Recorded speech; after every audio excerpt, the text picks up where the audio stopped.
예, 오늘 10시 45분에 국민모임 창당준비위원회에서 이번 4.29 재보궐선거 관련해서 입장을 밝히고자 했습니다. 그런데 약간의 시행착오로 11시로 되어 있다고 해서 지금 여러분을 뵙게 됐습니다.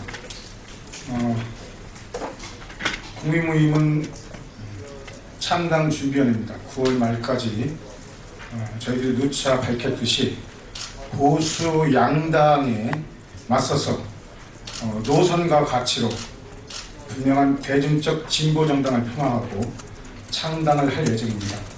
이 과정에서 4월 29일 보궐선거가 저희들이 직면하게 됐습니다.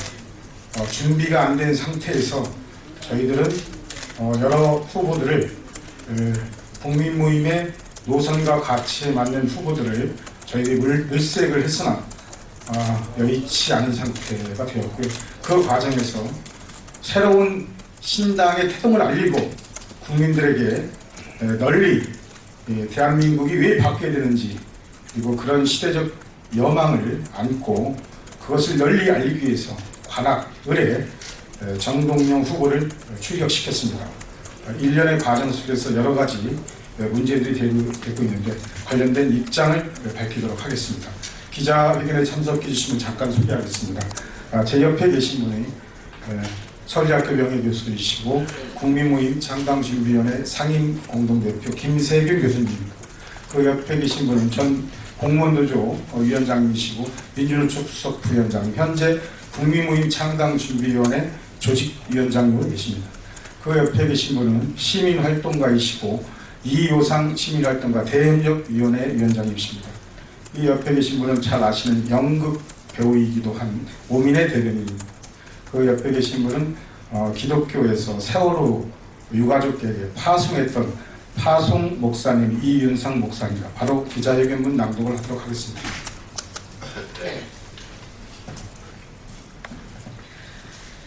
이번 4.29 재보선은 한국 정치판을 근본적으로 바꾸는 계기가 되어야 합니다. 한국 정치는 바뀌어야 합니다. 한국 정치는 근본적으로 바뀌어야 합니다. 정당은 있으나 정작 민주주의 주인인 유권자는 보이지 않습니다. 기존 정당은 민의의 수렴기구가 아니라 정치인의 기득권 유지 체제로 전락했고 유권자는 정치적인 동원의 수단으로 격화되었습니다. 우리는 지난해 8월 세월호 특별법 제정 과정에서 기존 정당들이 얼마나 국민으로부터 멀리 떨어져 있는지를 똑똑히 보았습니다. 그 결과로 세월호 참사 특별조사위원회 이석택 위원장과 특조위원 3명이 현재 광화문 광장에서 대통령의 시행령안 철회를 요구하며 농성하는 지경에 이르렀습니다. 세월호 특별법뿐만 아니라 연말정산 문제와 담뱃값 인상, 그리고 선별적 기초노동연금 지급은 모두 여당 새누리와 제1야당 새정치민주연합이 합작해 만든 정책입니다. 그러자라도 어려운 서민들의 등에 무거운 짐을 또 하나 지우는 서민 등골 빼먹는 반서민 정책들입니다. 청문회 과정에서 이미 국민적 신뢰를 잃은 흠결투성이인 이완구 총리를 부둥켜 안고 눈물을 흘리는 야당 원내대표의 모습을 보면서 우리는 절망했습니다. 야당마저 국민을 보면서 정치를 하는 것이 아니라 여당의 시각에 눈을 맞추고 있다는 상징적인 사건이었기 때문입니다. 기득권 보수 양당 체대로는 서민과 사회적 약자의 삶의 질을 향상시킬 수 없고 한국 사회의 최대 문제인 불평등 문제를 결코 해결할 수 없다는 것이 명백히 드러났습니다. 이번 4.29 재보선은 이미 한계에 다다른 기득권 보수 양당 체제를 깨뜨리고 한국 정치판을 진보와 보수 양당 체제로 재편하는 계기가 되어야 합니다. 부패한 박근혜 정권을 심판하고 무능한 야권을 교체하는 선거가 되어야 합니다.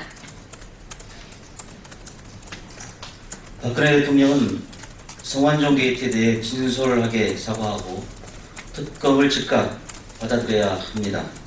이번 재보선은 현재 가장 큰 정치적 논란인 성완종 게이트에 대한 국민적 심판의 장이기도 합니다.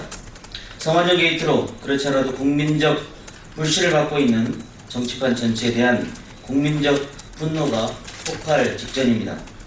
이번 사건의 본질은 박근혜 정권을 둘러싼 불법 대선 자금 문제이자 불법 정치 자금을 둘러싼 정격 유착이 그 본질입니다. 박근혜 대통령은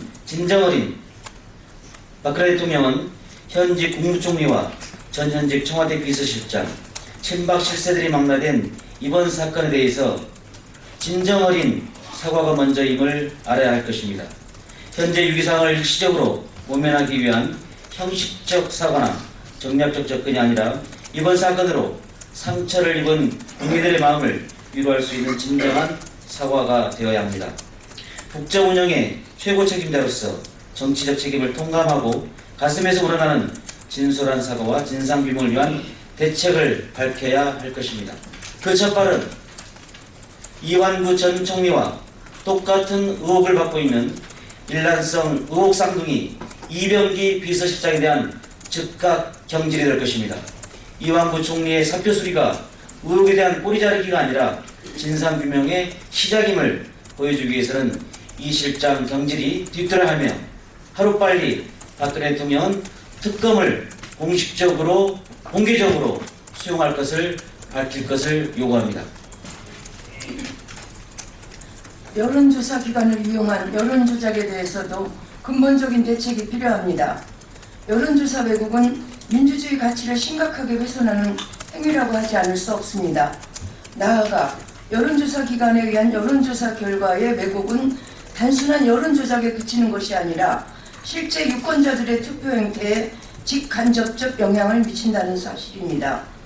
여론조사 결과는 민심뿐 아니라 실제 투표에서도 사표 방지 심리에 따른 유권자의 표 쏠림, 투표 현상에 적지 않은 영향을 미친다는 것이 여론조사 전문가들의 일치된 견해입니다. 선관위는 이번 리서치비 사건을 계기로 여론조사 기관의 여론조사를 빙자한 여론조작에 대해 근본적인 대책을 세워야 합니다. 검찰도 여론조작은 민심 왜곡이자 유권자의 표심 왜곡으로 민주주의에 대한 중대한 도전으로 보고 리서치비 사건을 철저히 수사해 다시는 이런 일이 발생하지 않도록 해야 할 것입니다. 국민모임과 전동영 후보는 인간과 생명이 부서진 민주공화국으로 대한민국을 다시 세우겠습니다. 국민모임은 야권 교체를 통한 정권 교체를 위한 대중적 진보정당입니다. 국민모임은 4.19 재보선 이후 양극화를 심화시키는 신자유주의에 반대하는 모든 정치 세력 시민사회와 함께 새로운 대중적 진보정당을 건설해 나갈 것입니다. 기득권 보수 양당 체제를 깨뜨리고 가치와 노선에 따른 진보와 보수 양당 체제로 한국 정치판을 바꾸겠습니다. 돈보다 인간, 이윤보다 생명을 우선하는 사회를 만들겠습니다. 국민의 피눈물을 매진하는 새누리와 새정연의 기득권 양당 체제에 한국 정치를 그대로 맡기시겠습니까? 국민의 눈물을 닦아주는 새로운 대중적 진보정당 국민모임과 함께해 주십시오. 내일 29일 투표날에 모든 유권자들이 주권자로서의 진정한 한 표를 행사해 주시기 바랍니다. 진보 유일 후보 정동영 후보를 지지해 주십시오. 서울 간악을 정동영 후보와 다른 선거구의 진보 후보들에게 보내는 여러분의 한 표가 한국 정치를 바꿉니다. 2015년 4월 야권을 교체하고 2017년 12월 박근혜 정권을 심판하고 반드시 정권 교체를 실행하겠습니다. 2015년 4월 28일 국민모임 창당준비위원회 상임대표 김세윤. 네, 감사합니다. 그 여론조사 관련해서는 이미 수사를 의뢰한 바가 있고요. 또 여러 언론을 통해서도 확인됐을 거라고 생각합니다. 이번 관악 의뢰 여론조작 사건은 참으로 민심을 왜곡시키는 굉장히 중요한 일대 사건이라고 보여집니다. 앞으로도 많은 선거들이 앞두고 있을 텐데 이 부분에 대해서도 제도적 장치가 보완돼서 국민의 민심, 민의가 왜곡되지 않는 계기가 되기를 바랍니다. 고맙습니다. 이것으로 마치겠습니다.